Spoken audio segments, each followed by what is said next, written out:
नैनं यो हृद्यानगम्यं वन्दे शम्भो भवभयहरं सर्वलोकैकनाथं। शिव जी सर्वलोकैकनाथं। प्रेम से उमापति महादेव की जय। ओम नमः शिवाय। बोलो ओम नमः शिवाय। ओम नमः शिवाय। बोलो ओम नमः शिवाय। ओम नमः शिवाय। ओम नमः शिवाय। ओम नमः शिवाय। बोलो ओम नमः शिवाय। सूरज जब पलके खोले मन नमः शिवाय बोले। सूरज जब पलके खोले मन नमः शिवाय बोले। मैं दुनिया से क्यों डरूं, मेरा रक्षक है शिव बोले। मैं दुनिया से क्यों डरूं, मेरा रक्षक है शिव भोले। ओम नमः शिवाय। बोलो ओम नमः शिवाय। ओम नमः शिवाय। बोलो ओम नमः शिवाय। गंगाधरण वो भव भय भंजन, माटी छुए तो हो जाए चंदन। माटी छुए तो हो जाए चंदन। बिल्व की पत्तियों पर वो रेजे, पल में दुखी को देख पसीजे। पल में दुखी को देख पसीजे। शुद्ध चित्त वालों को झुलाता आनंद में हिचकोले।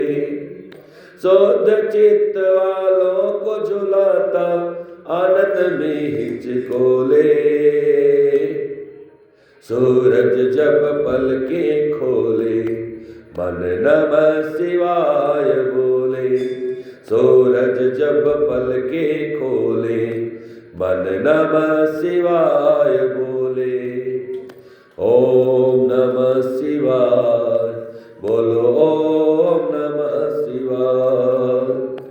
ओम नमः शिवाय। बोलो ओम नमः शिवाय। मिलता उन्हीं से हम तन वैभव, करते असंभव को वो संभव। मिलता उन्हीं से हम धन वैभव, करते असंभव को वो संभव।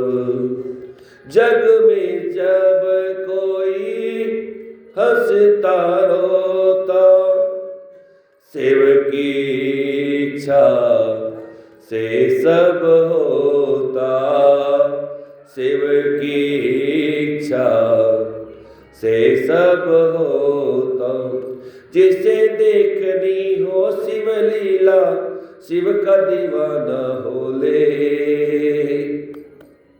जिसे देखनी हो शिव लीला, शिव का दीवाना होले। सूरज जब पलके खोले मन नमः शिवाय बोले। सूरज जब पलके खोले मन नमः शिवाय बोले। ओम नमः शिवाय। बोलो ओम नमः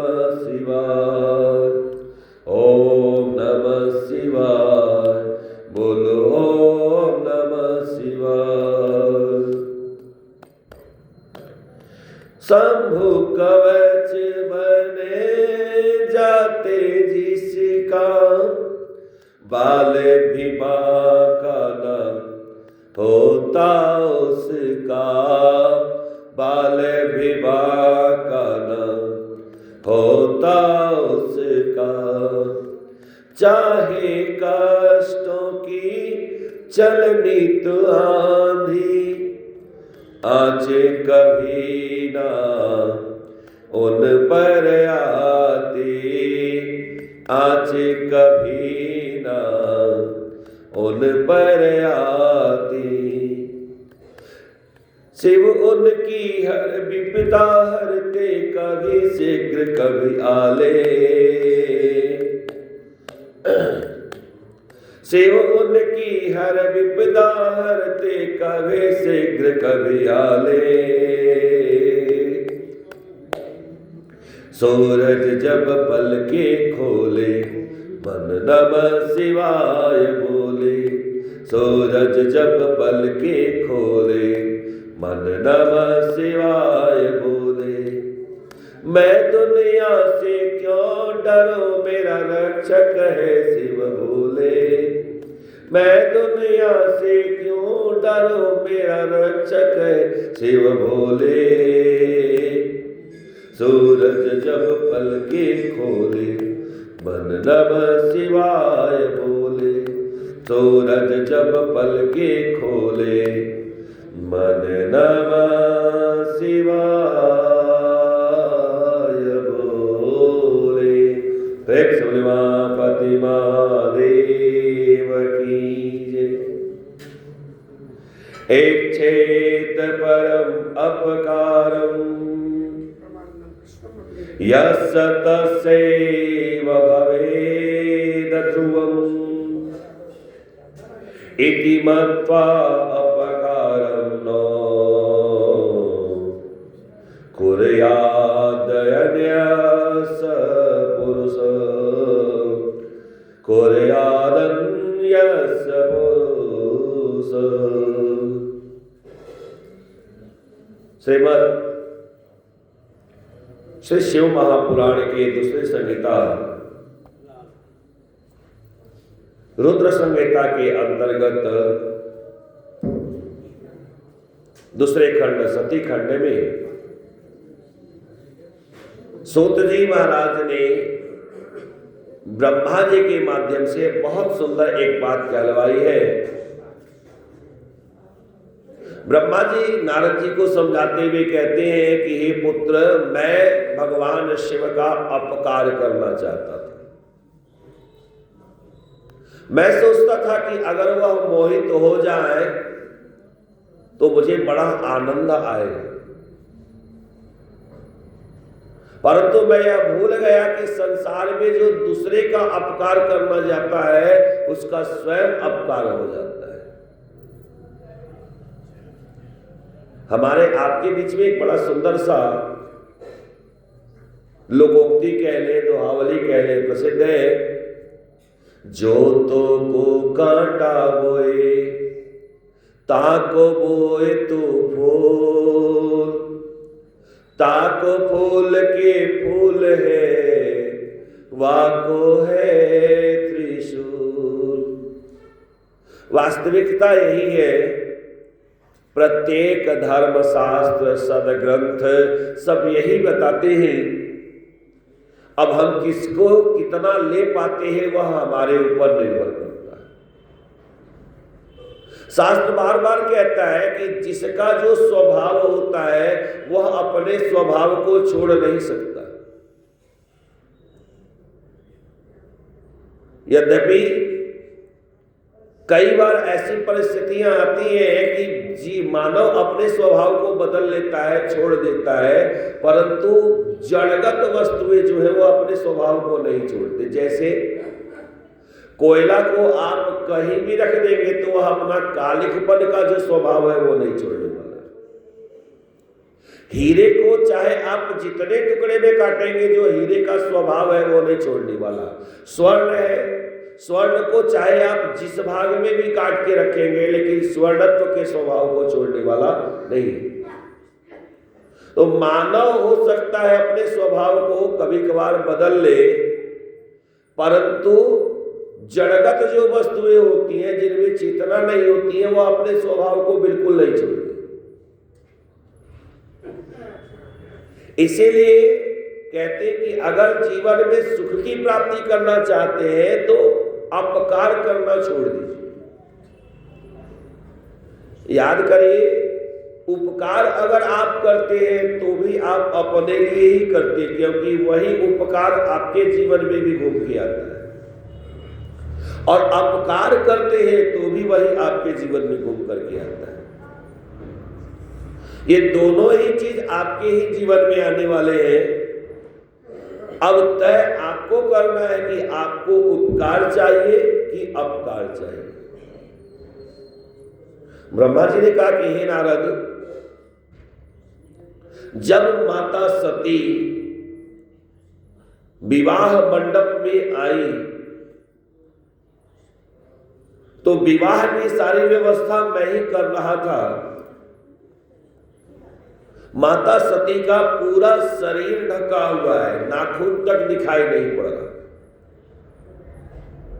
परंतु चलते चलते अनजाने में ही सही माता सती का नाखून मुझे दिख गया। पैर के अंगूठे का नाखून मुझे दिखा, और जैसे मैंने नाखून को देखा मेरे मन में इतनी बेचैनी आ गई, ऐसा मैं विह्वल हो गया, क्योंकि माता सती के पैर के अंगूठे के नाखून में इतनी सुंदरता थी कि ऐसा लग रहा था जैसे करोड़ों कामदेव उसमें समा जाएंगे। मैं सोचने लगा कि जिसके पैर में इतनी सुंदरता है उसके चेहरे पे कितनी सुंदरता होगी।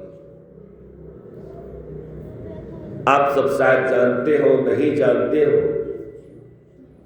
हम दर्शन करने आते हैं, ठाकुर जी के दर्शन करने आते हैं, मंदिर में जाते हैं, भगवान के दर्शन करने जाते हैं, और सीधे हमारी दृष्टि भगवान के चेहरे पर पड़ती है।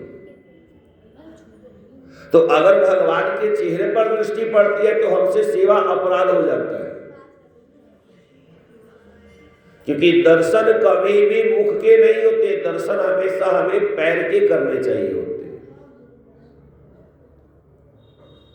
और भगवान के पैर के दर्शन करना इतना आसान नहीं है। मुख उनका खुला हुआ होता है लेकिन पैर उनका ढका हुआ होता है। तो पैर के दर्शन करने हैं तो बहुत सावधानी पूर्वक अगर आप देखेंगे तो ही आपको भगवान के चरण के दर्शन हो पाएंगे। और अगर हम भगवान के चरण के दर्शन करते हैं तभी भगवान के गुणों को हम आत्मसात कर पाएंगे। अगर चेहरे को देख रहे हैं तो फिर चेहरे को देखते देखते फिर हमें आसपास की सजावट, बनाव, श्रृंगार और भौतिक वस्तुएं ही दिखाई देने वाली है, भगवान के गुण नहीं दिखाई देंगे। हम भगवान के गुण को महसूस तभी कर पाएंगे जब उनके चरणों में ध्यान लगाएंगे। ब्रह्मा जी कहते हैं कि जब मैंने देवी सती के चरण को देखा तो मन में विचार आ गया कि वास्तव में क्या इतनी सुंदर कोई स्त्री हो सकती है। और मेरा मन ऐसा विह्वल हो गया, ऐसा विह्वल हो गया कि मैं सोचने लगा कि क्या मैं ऐसा करूं कि देवी सती के चेहरे को मैं देख सकूं। अब वो सर से पांव तक ढकी हुई है तो दिखेगा कैसे। माता सती जब विवाह मंडप में आई है तो घूंघट में आई, अब वो दिखेंगी कैसे। तो ब्रह्मा जी कहते हैं कि जब हवन करने का समय आया तो मैंने जानबूझ करके हवन कुंड में गीली लकड़ियों को डालने शुरू कर दिया। अब जब गीली लकड़ियों को डाला हवन कुंड में तो वहां से धुआं निकला। अब धुएं के कारण माता सती ने जब उनको असुविधा होने लगी तो अपना पल्लू हल्का सा ऊपर किया, और जैसे हल्का सा ऊपर करती है एक झलक देवी सती का मुझे दिखाई पड़ा। हे नारद, मैं क्या बताऊं उस स्वरूप को एक नहीं चारों मुख से अगर निरंतर मैं उनका वर्णन करता रहूं तो भी संभव नहीं है कि पूरा हो जाए। इतना सुंदर स्वरूप है।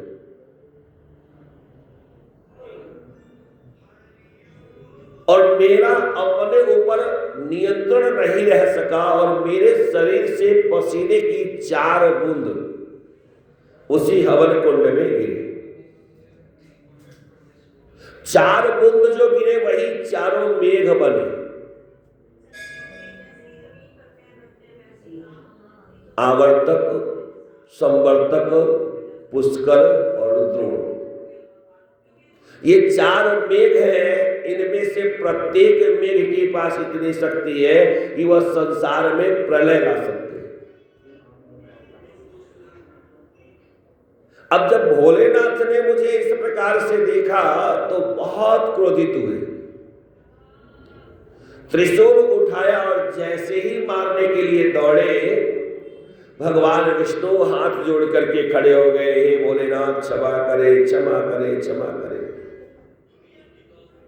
देव देव महादेव, करुणा सागर प्रभो, त्वं पिता जगतां तात, सती माता अखिलस्य च,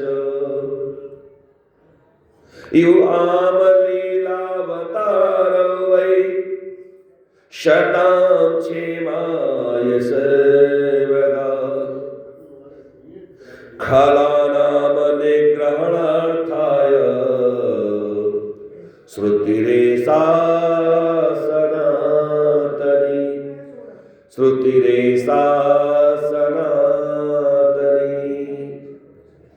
हे भोलेनाथ, हे कृपा सिंधु, हे करुणा सागर, क्षमा करे, क्षमा करे, क्षमा करे। भगवान शिव कहते हैं कि विष्णु भगवान आप बीच में मत आइए। इन ब्रह्मा जी के मैंने बहुत सारे अपराध को क्षमा किया, परंतु अब इस अपराध को मैं क्षमा नहीं करूंगा। क्यों नहीं करूंगा? इसलिए क्योंकि अभी मैंने अग्नि के सामने प्रतिज्ञा की है कि देवी सती का अगर कोई अपमान करेगा तो मैं उसे जीवित नहीं छोड़ूंगा। और देवी सती के चेहरे को देख करके इनके मन में इस प्रकार की विह्वलता आ गई, इन्होंने चेहरे पर दृष्टिपात किया, तो इसलिए इन्हें मैं छोड़ने वाला नहीं। भगवान श्री हरि कहते हैं कि प्रभु एक बात बताइए, क्या आप में, हम में और इनमें कोई अंतर है? अरे आप संसार के पिता हैं और माता सती जगत माता है। तो पुत्र कुपुत्र हो सकता है, पुत्र अपराध कर सकता है, परंतु माता उसके अपराध को क्षमा करती है, इसीलिए तो मां है। संसार में सबके सहने की सीमा है, परंतु मां के अंदर सहने की सीमा नहीं है, वो असीम है।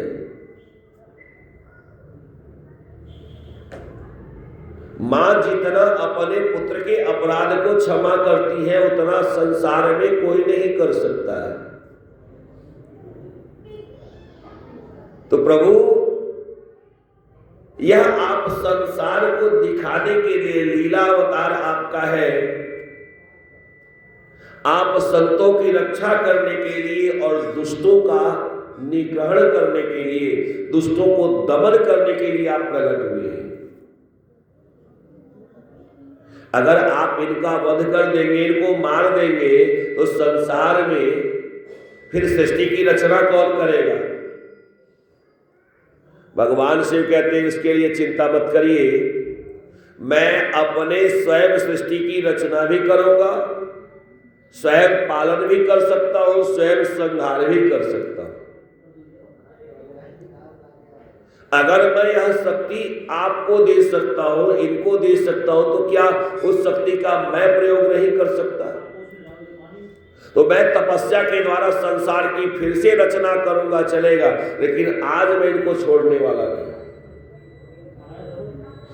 अब ब्रह्मा जी के तो मुंह से बोल ही नहीं निकल रहे, लेकिन जब भगवान श्री हरि इनके पक्ष में निवेदन करने लगे तो ब्रह्मा जी कहते हैं कि प्रभु क्षमा करें, वास्तव में मेरी गलती भी नहीं है, आपकी माया ऐसी दुर्गेय है कि आपकी माया ने मुझे पूरी तरह से मोहित कर लिया। सारे जग को रही नचाए नचाए हरि माया जादूगर की, सारे जग को रही नचाए नचाए हरि माया जादूगर की, हरि माया जादूगर की, हरि माया जादूगर की, दुख में सुख को दर्शाए दर्शाए हरि माया जादूगर की, सारे जग को रही नचाए नचाए हरि माया जादूगर की, या के बस में चराचर नाचे, कोई कृपा पात्र ही बाँचे, या के बस में चराचर नाचे, कोई कृपा पात्र ही बाँचे, यदि सद्गुरु लियो बचाए बचाए हरि माया जादूगर की, सारे जग को रही नचाए नचाए हरि माया जादूगर की। तो हे प्रभु, हे भोलेनाथ, वास्तव में यह संसार में आपकी माया ऐसा नचा रही है कि मैं आपको मोहित करने जा रहा था और मैं स्वयं मोहित हो गया। मैं अपने अपराध के लिए बार बार क्षमा याचना करता हूं, प्रभु मेरे अपराध को क्षमा करें। विवाह एक पवित्र कार्य होता है, यह यज्ञ होता है। हम लोग क्या सोचते हैं, विवाह क्या है? विवाह एक फैशन बना लिया हम लोगों ने, वो अलग बात है, परंतु विवाह एक यज्ञ होता है।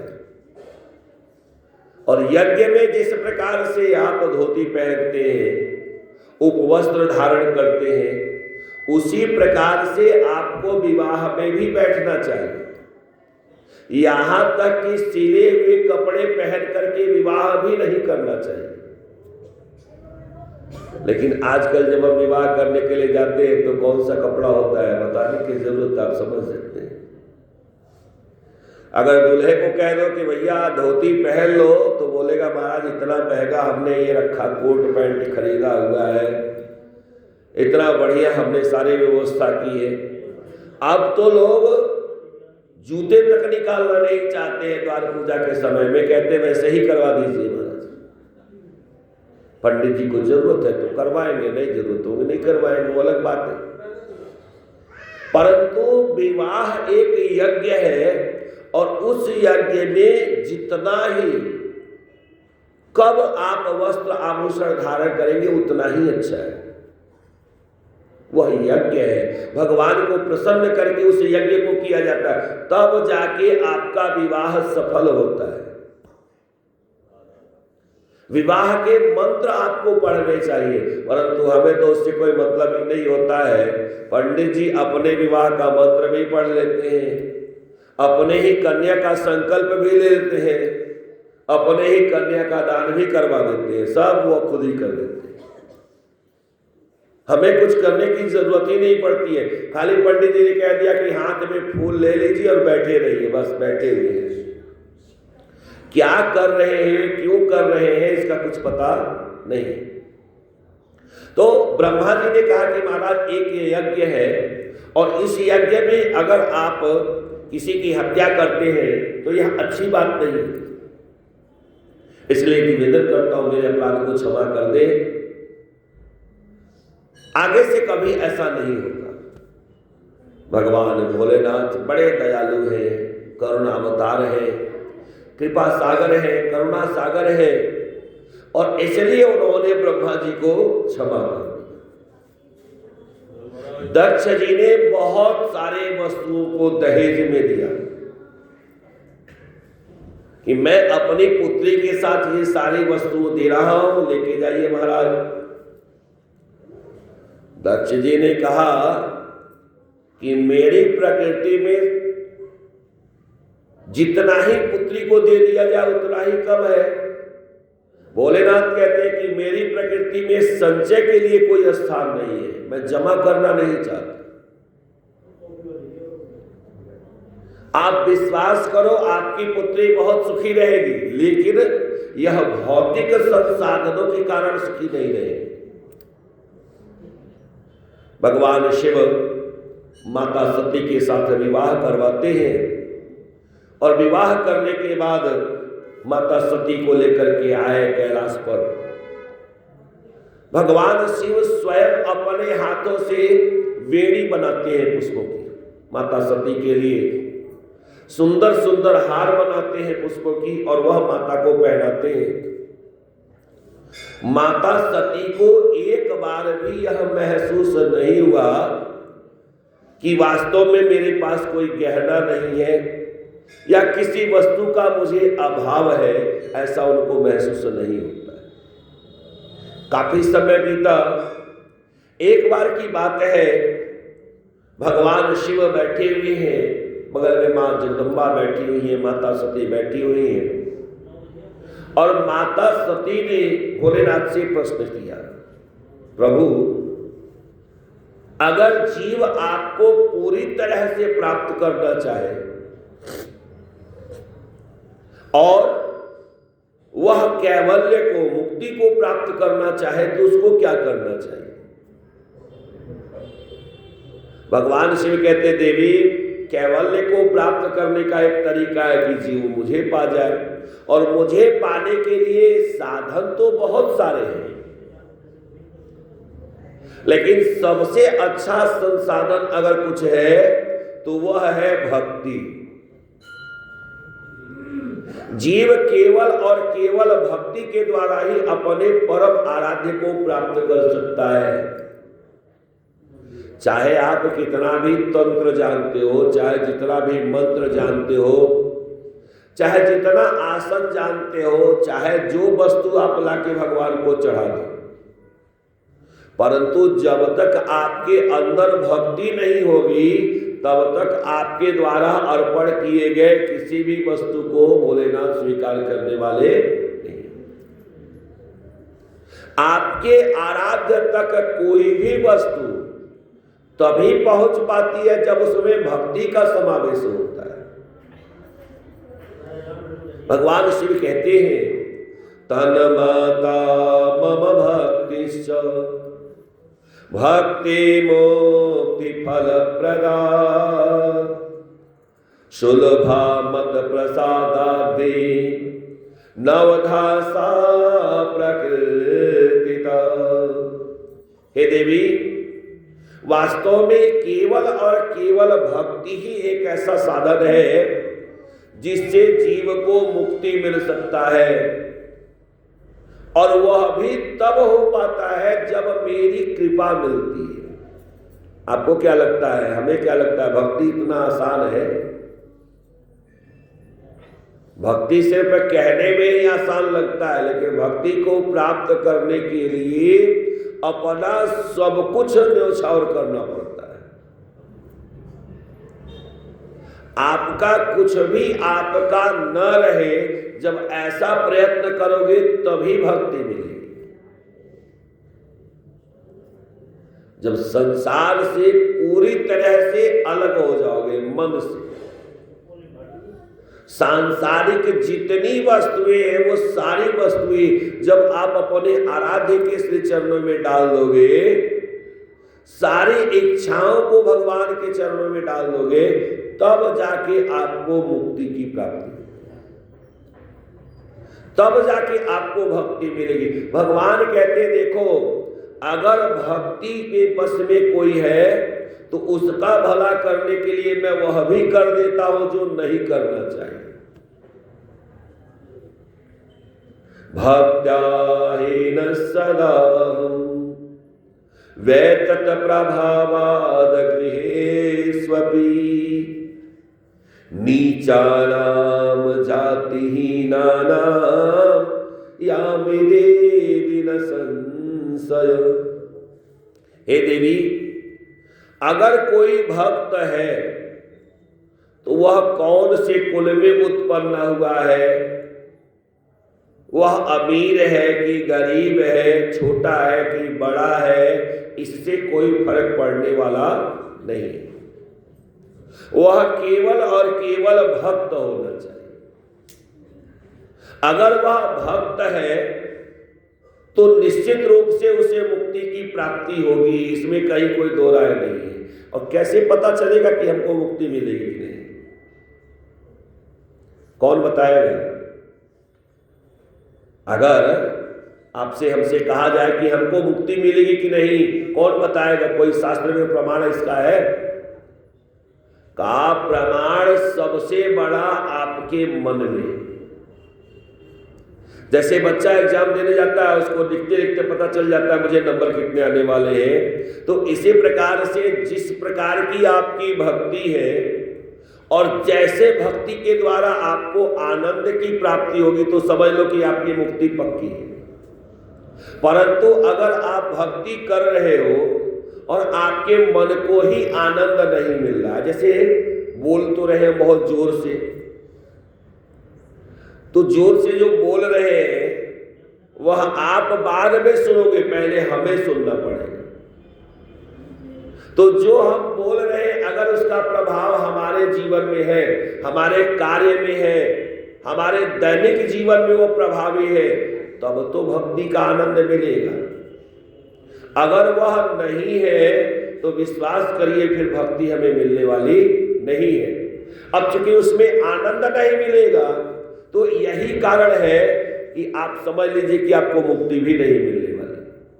और अगर भक्ति में आनंद मिल रहा है, आप जहां भी बैठे हो, खा रहे हो उसमें भी आनंद मिल रहा है, नाम जप कर रहे हो उसमें आनंद मिल रहा है, भजन गा रहे हो उसमें आनंद मिल रहा है, तो समझ लेना कि आपकी भक्ति पक्की है और इसको कोई रोक नहीं पाएगा।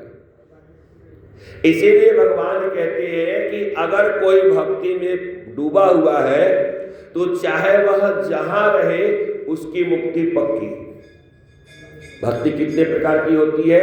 भगवान कहते हैं सा भक्ति द्विविधा देवी सा गुणा निर्गुणा मता वैधि स्वभाव की आया वरा सा तुम वरा स्मृता।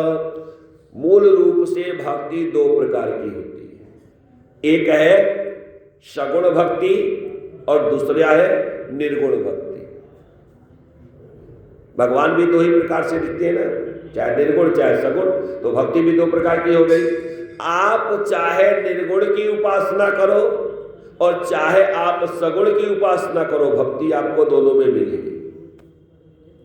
तो जो जिसके पास सगुणा भक्ति होती है वह भक्ति भी आपको परमात्मा के पास पहुंचाएगी। जैसे आप भगवान का पूजन कर रहे हो, अर्चन कर रहे हो, वंदन कर रहे हो, अभिषेक कर रहे हो, फल फूल चढ़ा रहे हो, जो भी कर रहे हो, ये सगुणा भक्ति है। निर्गुणा भक्ति क्या है? मान लीजिए कहीं ऐसे जगह चले गए जहां आपके पास कुछ नहीं और आपको भक्ति करनी, अब रास्ता चलते जा रहे हैं, वहां पे तो अभिषेक नहीं कर सकते, वहां पे तो अभिवादन नहीं कर सकते। क्या करेंगे? हमारे होठ हिलेंगे, मन में कोई दिखेगा नहीं, दिख गया तब तो कहानी गड़बड़ है। क्योंकि सामने वाला अगर कुछ अच्छा नहीं कर सकता तो आप अच्छा करने जा रहे हो तो आपको टोकेगा जरूर। तो आप क्या करो, इन मन में जितना नाम जप कर सकते हो करो, चलते चलते आराम से मन से ही आप भगवान को भोग लगा रहे हो, मन से ही आप भगवान को अभिषेक कर रहे हो, मन से ही भगवान को चंदन लगा रहे हो, तो जब इस प्रकार के कार्य करते हुए निर्गुणा भक्ति। आप चाहो तो केवल ध्यान प्राणायाम आदि के द्वारा भी भगवान की भक्ति कर सकते हो, लेकिन उसके लिए बड़ी ऊंची पहुंच चाहिए। जब साधना करते करते चौथी अवस्था में पहुंचोगे, तुरीय अवस्था में, तो आपके सामने एकदम जितना सब है सब ब्लैंक हो जाएगा, खाली।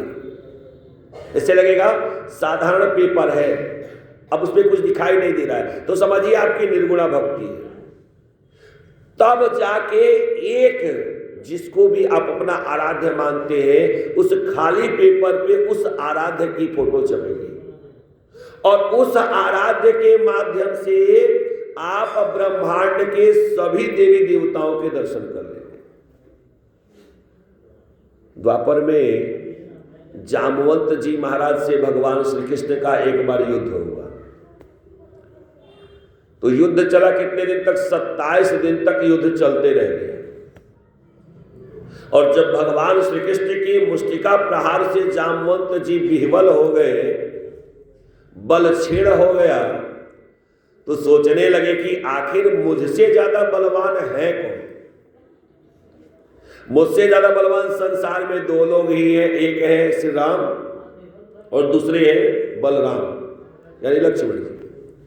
ये कौन है? और अगर मैंने अपने आराध्य का पूजन किया हो, ध्यान किया हो, तो आप मुझे दर्शन दें मेरे आराध्य के रूप में। जामवंत जी को नहीं पता कृष्ण जी कौन है। जामवंत जी किसको जानते हैं? राम जी को। वह राम जी का ध्यान कर रहे हैं कि अगर वास्तव में